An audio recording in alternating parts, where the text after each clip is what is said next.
गांव वाले नए 2 टॉयलेट्स बनने से बहुत खुश थे, खास तौर से गांव की औरतें। एक दिन रेखा और सुषमा टॉयलेट के पास बैठकर बातें कर रही होती हैं। अरे बहन, ये नया टॉयलेट बनने से हम बहुत खुश हैं। जब देखो पेट पकड़कर बाहर जाना पड़ता था। रेखा की बात सुनकर सुषमा बोलती है, सही कहती हो बहन, सचमुच हम भी तो परेशान ही हो गए थे। एक तो मुझे रोज आधी रात को टॉयलेट जरूर आता। कुछ दिनों में दोनों टॉयलेट शुरू हो जाते हैं और गांव के लोग दोनों टॉयलेट का इस्तेमाल करने लगते हैं, लेकिन कोई भी उनकी साफ सफाई का ध्यान नहीं रखता और कुछ दिनों में वो गंदे होने शुरू हो जाते हैं और एक टॉयलेट बंद करना पड़ जाता है। एक दिन सुबह के समय गांव वाले टॉयलेट के बाहर खड़े होकर अपनी अपनी बारी का इंतजार कर रहे होते हैं। तभी दिनेश अपना पेट पकड़ कर आता है।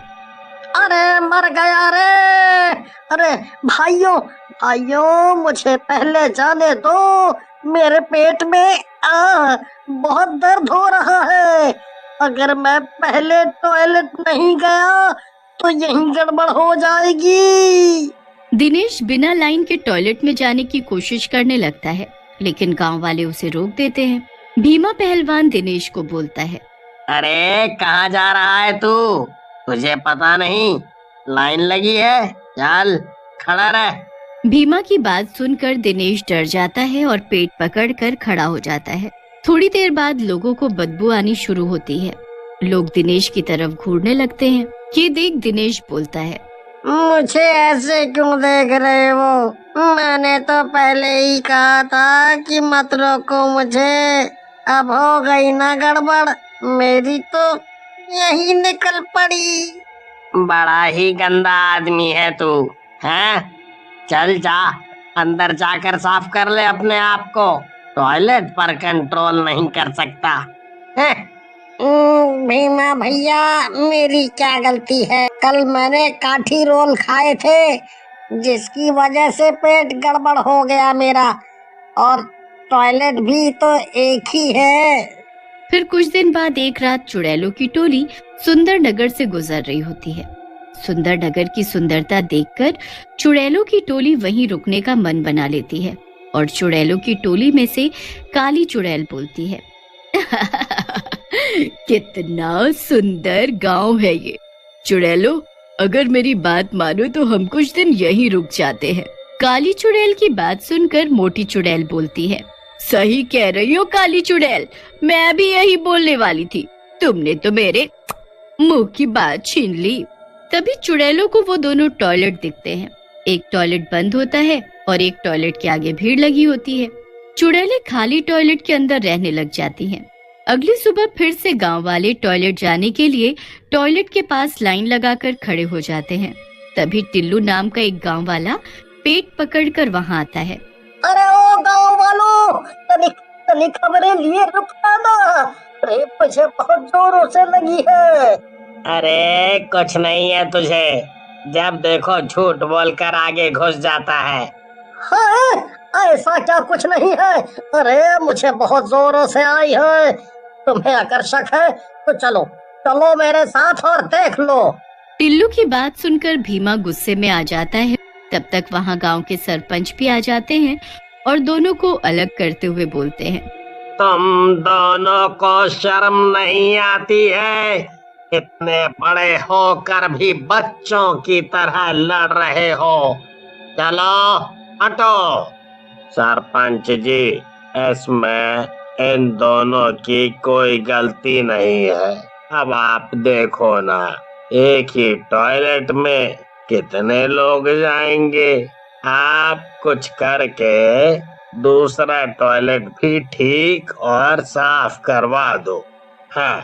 सरपंच जी टॉयलेट साफ करवाने का वादा करके वहाँ से चले जाते हैं और रात के समय मुन्ना और टोनी नाम के 2 सफाई कर्मचारियों को टॉयलेट साफ करने के लिए भेजते हैं। यार टोनी, अपनी भी क्या जिंदगी है। दुनिया सो रही है और हम यहाँ टॉयलेट साफ कर रहे हैं। कहा तो सही रहा हो भैया, लेकिन अब क्या कर सकते हैं, काम तो करना ही पड़ेगा। चलो चल कर टॉयलेट को साफ करें। ऐसा कहकर टोनी बंद टॉयलेट का दरवाजा खोलता है तो उसकी आंखें फटी की फटी रह जाती हैं। उसके सामने चुड़ैलें खड़ी होती हैं। आओ टोनी और मुन्ना, हमें तुम्हारा ही इंतजार था। आओ, कई दिनों से भूखे हैं हम। टोनी और मुन्ना धीरे धीरे पीछे हटने लगते हैं। मुन्ना और टोनी की हालत देखकर चुड़ैल हंसने लगती है और बोलती है, हमें तो बाहर आना ही था मुन्ना। कई दिनों से हम इस टॉयलेट में बैठी थी, अब हमें भूख लगने लगी है। फिर चुड़ैलों की टोली मुन्ना और टोनी को मारकर उनकी लाश को खा जाती है और फिर लाश को टॉयलेट में रख देती है। अगली सुबह दूसरे टॉयलेट का दरवाजा बंद देखकर सरपंच जी बोलते हैं, ये मुन्ना और टोनी दोनों पक्के शराबी हैं। कल एक छोटा सा काम बोला, वो भी नहीं किया। लगता है किसी और को बुलाना पड़ेगा। फिर सरपंच रॉकी नाम के दूसरे सफाई कर्मचारी को लेकर आता है और बोलता है, रॉकी, आज ये टॉयलेट साफ करना है, क्योंकि जब से ये बंद हुआ है तब से गांव के लोग भीड़ की वजह से आपस में लड़े जा रहे हैं। आप चिंता ना करें सरपंच जी, मैं अभी साफ कर देता हूँ टॉयलेट्स को, ताकि गांव वाले आपस में ना लड़े। ऐसा कहकर रॉकी टॉयलेट का दरवाजा खोलने जाता है, लेकिन जैसे ही वो दरवाजा खोलता है वो डर के मारे चिल्लाने लगता है। रॉकी का चिल्लाना सुनकर सरपंच गुस्से में बोलता है, अरे पागल है क्या? क्या भूत भूत चिल्ला रहा है? कौन सा भूत है यहाँ? जब देखो नौटंकी नौटंकी नौटंकी। लेकिन जैसे ही सरपंच उन दोनों कंकालों को देखता है वो भी घबरा जाता है। तब तक रॉकी का चिल्लाना सुनकर बाकी के गांव वाले भी वहां आ जाते हैं। भीमा पहलवान रॉकी से बोलता है, क्या हुआ रॉकी, क्यों चिल्ला रहे हो? ऐसा कहकर भीमा भी टॉयलेट के अंदर झांकता है और बेहोश हो जाता है। अंदर चुड़ैलों का झुंड कंकालों की हड्डियां खा रहा होता है। दिनेश बोलता है, सरपंच जी, इससे पहले ये चुड़ैलें यहाँ से बाहर निकले, हमें इस टॉयलेट का दरवाजा बंद कर देना चाहिए। फिर दिनेश और सरपंच जल्दी से टॉयलेट का दरवाजा बंद कर देते हैं। चुड़ैल टॉयलेट के अंदर से चिल्लाते हुए कहती है, अभी तो बंद कर रहे हो सरपंच, लेकिन अगर मैं बाहर आ गई तो मैं और मेरी टोली तुम्हारे पूरे गांव को खा जाएंगे। फिर सरपंच और गांव वाले वहां से चले जाते हैं और रास्ते में सरपंच गांव वालों से कहता है, देखो भाइयों, आज रात इस टॉयलेट में कोई नहीं जाएगा। मैं अभी यहाँ से जा रहा हूँ और कल तक इस समस्या का कोई हल लेकर आता हूँ। ऐसा कहकर सरपंच जी वहां से चले जाते हैं और कोई गांव वाला भी डर कर टॉयलेट में नहीं जाता। लेकिन रात में बंसी नाम का एक शराबी वहां से गुजर रहा होता है। तभी उसे एक औरत की आवाज आती है जो उसे बुला रही होती है। ये इतनी प्यारी और सुरीली आवाज किस औरत की है जो मुझे बुला रही है? तभी उसकी नजर टॉयलेट पर पड़ती है और वो टॉयलेट की तरफ बढ़ने लगता है। ऐसा कहकर बंसी टॉयलेट के पास जाकर टॉयलेट का दरवाजा खोल देता है। अंदर से चुड़ैल और उसकी टोली बाहर निकल जाती है। उन सबको देखकर बंसी बोलता है, अरे मर गया रे, मैंने तो सोचा था कोई हीरोइन टाइप की औरत निकलेगी, लेकिन ये क्या? ये तो चुड़ैलें निकल रही हैं टॉयलेट से। आज तो मैं गया।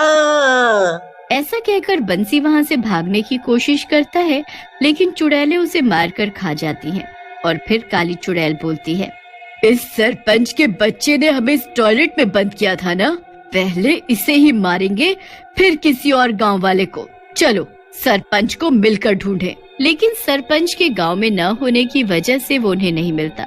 उधर अगली सुबह सरपंच भी एक बाबा के साथ गांव के अंदर आता है।